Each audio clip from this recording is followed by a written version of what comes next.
जिसमें कि डीएमके है, उसमें जो प्लेयर्स हैं जो अभी इलेक्शन मोड में नज़र आ रहे हैं, तो डीएमके ने भी बड़ी जल्दी ही स्टालिन साहब ने पोस्ट डाला कि हम बिना किसी कंडीशन के इस बिल को सपोर्ट करते हैं। अब ये बिना किसी कंडीशन पे मैं अमित पे आती हूँ, क्योंकि अमित बताएंगे कि मामला अटक लटक कहाँ रहा है। क्योंकि हालांकि सब दल चाहते हैं इसमें बिल्कुल साथ दिखना, और आप समझिए कि विमेन रिजर्वेशन एक्ट तो पारित हो गया है, मतलब अमित, तो ये लटक अटक कहाँ रहा है? क्योंकि अभी कुछ ओबीसी की कहानी आ रही है, अब डेडलाइन को लेके तो लटका, जैसे कि स्टालिन साहब ने भी बोला कि आप जून में लाइए और हम सपोर्ट करते हैं। हाँ।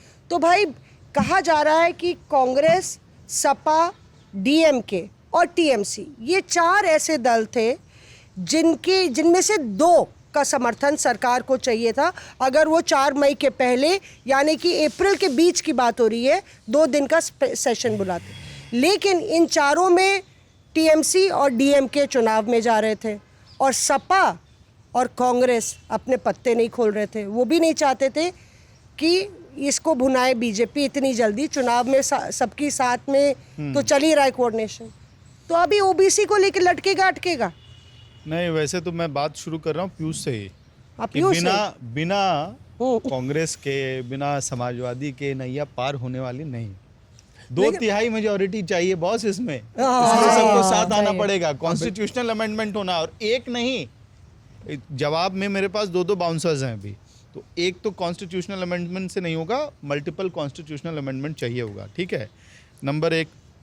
नंबर 2, जब ये सेशन शुरू नहीं हुआ था उसके पहले मैंने तृणमूल में दरवाज़ा खटखटाया था कि महिला रिजर्वेशन पे क्या करना है आप लोगों को। मुझे बताया गया, साफ इंडिकेट किया गया, जो होगा चुनाव के बाद, और देख लीजिए वही हुआ है। ये कब बोला था आपको? सेशन जब बजट सेशन रिज्यूम होने वाला था उसी वक्त मैंने पूछा था, क्योंकि ये थोड़ा था कि ये वाला इशू तो आ सकता है। हाँ। तो वो बाकायदा मुझे बताया गया कि जो होगा सेशन के बाद होगा, अभी नहीं होने वाला है। तो वो तो उनके अंदर क्लैरिटी थी, नंबर 1। नंबर 2 क्या है कि अब इसमें पेंच सबसे ज़्यादा जो हम लोगों को लगा था वो था कि साउथ के राज्य जो हैं वहाँ पे जो रीजनल पार्टियाँ हैं, चाहे वो डीएमके हो, वाईएसआरसीपी हो, तेलुगु देशम पार्टी हो, बीआरएस हो, या फिर तेलंगाना की कांग्रेस हो, ये पार्टीज बहुत ज़्यादा अग्रेसिवली इसका अपोज करेगी अगर मामला सेंसस डिलिमिटेशन से कनेक्टेड हो गया तो। क्योंकि डीएमके और एमके स्टालिन ने तो बाकायदा एक मंच खोल रखा है, आप लोग को ध्यान हो, जॉइंट एक्शन कमेटी है, उसमें यही मामला है कि आप डिलिमिटेशन अगर करेंगे, पॉपुलेशन के बेसिस पे डिलिमिटेशन लेके आएंगे जिसमें सीट दोबारा डिफाइन होनी है, तो इसका विरोध दक्षिण जो राज्य हैं वो करेंगे, क्योंकि उनको लगता है north Indian states, Bihar, UP के सीट्स बढ़ जाएंगे, हमारा नुकसान हो जाएगा। लेकिन यहाँ पे एक बहुत बढ़िया आप कह सकते हैं कि मास्टर स्ट्रोक सरकार ने खेल दिया कि 50% straight jacket increment in seats. मतलब अगर अभी जो सीटें हैं 180 सीट है यूपी की, तो बढ़ के 120 सीट हो जाएगी, और अगर आंध्र प्रदेश की 25 सीटें हैं तो बढ़ के वो 37 सीटें हो जाएंगी। तो प्रपोर्शनेटली जिस जगह पे कोई राज्य है उसी पे वो राज्य जो है आगे भी रहेगा, जब नंबर्स बढ़ जाएंगे, जब आंकड़े 800 के पार हो जाएंगे तो इसमें मैंने वाईएसआरसीपी में बात की, बीआरएस में बात की, तेलुगु देशम पार्टी में बात की, तो टीडीपी ने तो बहुत क्लियरली बोला कि बॉस देखो, हमको प्रपोर्शन से मतलब है, अगर हम बढ़े हुए नंबर्स में भी प्रपोर्शन में उतना ही है, मतलब हमारा शेयर मैंडेट में उतना ही है, तो हम साथ हैं। वैसे भी टीडीपी जो है विमेन राइट्स के लिए आइडियोलॉजिकली हमेशा कमिटेड रहती है। वाईएसआरसीपी ने भी अपना अनाउंस कर दिया। तो ये एक मामला क्या है कि अब समाजवादी पार्टी क्या करेगी। समाजवादी पार्टी महिला रिजर्वेशन बिल इम्प्लीमेंट कराने के समर्थन में है, लेकिन 2011 वाले डिलिमिटेशन बेसलाइन पे वो तैयार नहीं है। ये अंदर खाने से मुझे कंफर्म किया गया है। और देखिएगा बवाल इस पे होगा जब मामला आगे जाएगा। वो कह रहे हैं कि 2021 के बेसलाइन पे आप कीजिए। अब 2021 का अभी सेंसस हुआ नहीं है, कोविड के चक्कर में नहीं हुआ है। वो होते होते 27 हो जाएगा, आप फिर डिलिमिटेशन के लिए कमेटी बिठाएंगे 28 हो जाएगा, तो मामला कई सालों से डेफर हो जाएगा।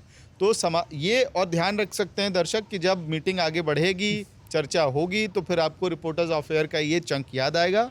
समाजवादी पार्टी किस तरह से सेंसस को लेके 2011 के बजाय 21 इसमें हाँ आखिरी में एक और चीज, एक सांसद हैं, हाँ आखिरी अभी शो नहीं खत्म हुआ। नहीं इस मामले में कि एक सांसद हैं साउथ के, उन्होंने कहा कि अमित आपने संविधान का एक पर्टिकुलर सेक्शन पढ़ा है, उसमें जाके देखिएगा 500 से ज़्यादा सीट हो सकती है क्या किसी असेंबली में। ये दक्षिण के नेता बोल रहे थे। और 500 से ज़्यादा सीट कहाँ होगी अगर ये चेंजेस हो जाएंगे तो यूपी में, यूपी। और संविधान हमारा अलाउ नहीं करता है। तो एक और संशोधन हो सकता है उसको। आर्टिकल 170 का 1 ये बहुत स्पेसिफिकली बोलता है कि किसी भी स्टेट में 500 से ज़्यादा असेंबली कॉन्स्टिट्यूएंसीज नहीं हो सकती हैं और 60 से कम भी नहीं हो सकती हैं। इसके लिए स्पेशल अरेंजमेंट किया गया है गोवा, मिजोरम और सिक्किम के लिए, जहाँ पे 60 से कम सीटें, 40 के आसपास सीटें वहाँ पे हैं। तो उनके लिए संविधान में स्पेशल अरेंजमेंट है, यानी कि आपको ना केवल डिलिमिटेशन के लिए ऑन बोर्ड लेना पड़ेगा, बल्कि यूपी जैसे राज्यों में भी अगर आप राज्य के स्तर पे सीट बढ़ाने जा रहे हैं तो उसके लिए एक और कॉन्स्टिट्यूशनल अमेंडमेंट करना पड़ेगा। इसलिए समाजवादी पार्टी की ज़रूरत आपको पड़ेगी। Reporters off.